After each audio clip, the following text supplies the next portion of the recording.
Se não sais de ti, não chegas a saber quem és. Olá, eu sou a Aline Viana e você está no meu canal Feira Literária. E este foi o trecho que eu escolhi para iniciar o meu vídeo sobre o livro O Conto da Ilha Desconhecida, de José Saramago. Essa foi a edição que eu li do livro O Conto da Ilha Desconhecida, de José Saramago, e é uma edição caprichada da Companhia das Letras. Ela possui uma letra um pouquinho maior, que facilita muito a leitura, e o papel é um papel couché levemente brilhante. Como o próprio nome indica, o livro é um conto e é bem curtinho. Ele tem só 62 páginas e em meia hora você consegue ler o livro todo. Como é um livro curto, pode ser uma boa pedida para quem quiser se aventurar nas obras de José Saramago, que é um escritor português que ganhou o Nobel de Literatura no ano de 1998 e foi o primeiro escritor de língua portuguesa a receber o prêmio. Agora, atenção, o fato de o conto ser curto não significa que seja uma leitura fácil, superficial ou frívola. Muito pelo contrário. Eu já vi uma pessoa, inclusive, adjetivar esse livro como pequeno, grande livro, justamente por causa da sua riqueza literária, que vai muito além das suas 62 páginas. Essa edição do livro tem aquarelas de Arthur Luiz Pisa e são ilustrações bem abstratas. Eu, na minha completa ignorância, não consegui enxergar a relação das aquarelas com o conto, mas eu sou obrigada a reconhecer que elas combinam muito bem com o capricho com que a Companhia das Letras preparou essa edição. José Saramago nasceu numa aldeia portuguesa no ano de 1922. Foi serralheiro mecânico, funcionário público e publicou seu primeiro livro no ano de 1947, aos 25 anos. O Conto da Ilha Desconhecida foi publicado em 1997. O escritor faleceu em 18 de junho de 2010 e deixou uma obra composta por contos, crônicas, romances, poesias, peças de teatro e até livros infantis. O Conto da Ilha Desconhecida narra em terceira pessoa a história de um homem obstinado que foi bater à porta do rei pedindo-lhe um barco. Logo no início do conto, quem não está muito acostumado com a obra de Saramago pode estranhar o fato de que as frases não têm muitos pontos finais. São poucos também os parágrafos, porque nem as falas dos personagens são recuadas e também não possuem travessão. Elas são apresentadas entre vírgulas mesmo, o que, apesar de a princípio parecer que vai atrapalhar a compreensão do livro, da história, nesse conto pelo menos contribui para que ela se torne bastante rápida e para que a leitura seja bastante fluida. Bom, mas voltando à história, a casa do rei tinha muitas portas. E o homem foi bater na porta das petições. Acontece que o rei nunca se dava ao trabalho de se prostrar à porta das petições, porque ele estava sempre muito ocupado, plantado à porta dos obséquios, os obséquios que as pessoas iam fazer a ele. Então, na porta das petições, ele sempre deixava um terceiro encarregado, delegando o posto a um subalterno, o qual, por sua vez, sempre subdelegava essa função, até que, por fim, quem ficava mesmo plantado na porta das petições era a moça da limpeza. Porém, o homem que queria o barco era bastante obstinado e ele não aceitava ser atendido por qualquer outra pessoa que não fosse o rei. Então ele não arredou o pé do lugar até que o rei fosse lá escutar a sua petição. E foi a primeira vez que o rei foi pessoalmente atender a uma pessoa que estava na porta das petições, o que gerou uma surpresa geral.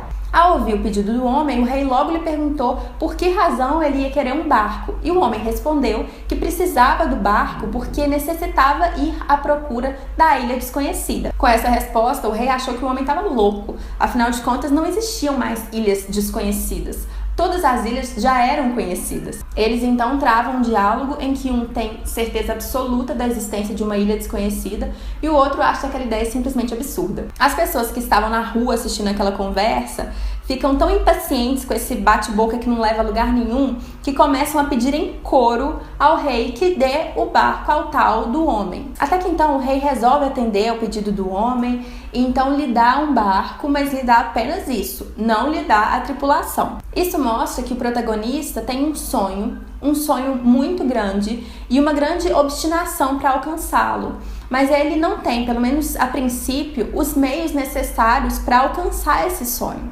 Mas aí a história segue. O conto, apesar de ser bem curtinho, é cheio de frases com bastante significado. Eu tive até dúvida na hora de escolher o trecho com o qual eu iria iniciar esse vídeo aqui. Além daquela que eu citei na abertura, tem umas outras frases nesse livro de que eu gosto bastante, como, por exemplo, uma frase que está aqui na página 32, que é a seguinte, abre aspas, gostar é provavelmente a melhor maneira de ter. Ter deve ser a pior maneira de gostar. Fecha aspas. Ou ainda a famosa frase, abre aspas, quero encontrar a ilha desconhecida. Quero saber quem sou quando nela estiver. Fecha aspas. Bom, meu princípio de não dar spoiler me impede de contar o final desse livro, mas eu tenho que confessar que quando eu fechei o livro após a minha leitura, eu fiquei meio com cara de incógnita. Eu sabia que eu não tinha aprendido tudo o que o livro tinha para me oferecer. E é por isso que eu costumo dizer que o trabalho de leitura de um livro, de compreensão de um livro, vai muito além da simples leitura das suas páginas. Eu acho que muitas vezes um livro exige que a gente rumine um pouquinho o seu conteúdo e para isso a gente geralmente precisa de tempo. E aí, dias depois de eu ter terminado a leitura de O Conto da Ilha Desconhecida, eu li um artigo que o Contardo Caligares publicou no jornal Folha de São Paulo no ano de 2007. E assim, ter lido esse artigo foi fundamental para a minha compreensão sobre esse livro, para que eu captasse um pouco da riqueza de detalhes que ele contém. E aí eu vi que na literatura ou fora dela, eu estou muito acostumada com certos padrões, com certos raciocínios fáceis.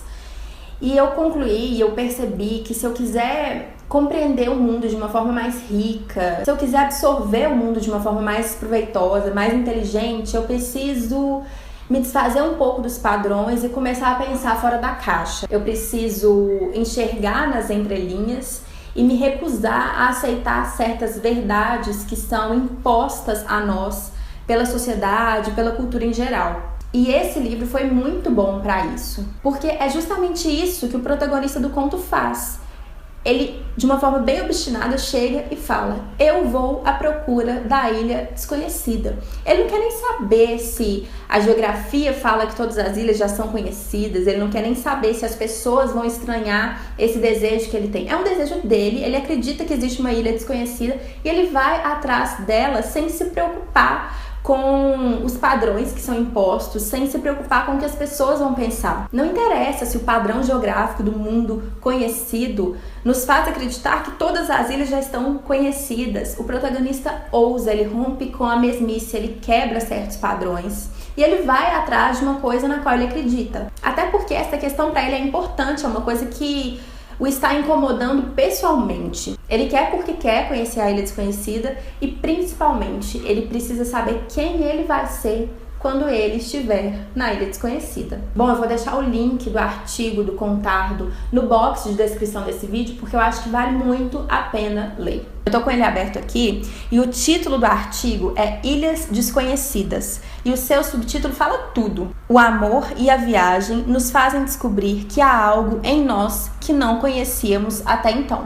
É claro que o Contardo não dá uma explicação única e taxativa sobre o conto do Saramago. Eu acho que qualquer pessoa, inclusive, que se propusesse a dar essa resposta, a fazer essa leitura, seria, na verdade, um pouco pretensiosa. O Contardo, inclusive, comenta no artigo que ele enxerga duas possibilidades de leitura da moral da história. Mas é muito bacana ler e refletir sobre os possíveis sentidos desse final. E eu acho, na verdade, que a possibilidade, a quantidade de interpretações possíveis desse conto vai variar muito de acordo com o universo do leitor. Se você tem um universo rico, se você tem uma visão de mundo ampla, você vai enxergar, na verdade, uma multiplicidade de sentidos e vai ver que esse conto, ele tem muito significado para você. Quanto mais rica e aberta for sua mente, maiores serão as visões que você vai ter dessa leitura. mas no final das contas eu acho que apenas uma conclusão será comum a todos os leitores desse livro. Abre aspas. Se não sais de ti, não chegas a saber quem és. Fecha aspas. Espero que vocês tenham gostado do vídeo. Um beijo e até o próximo.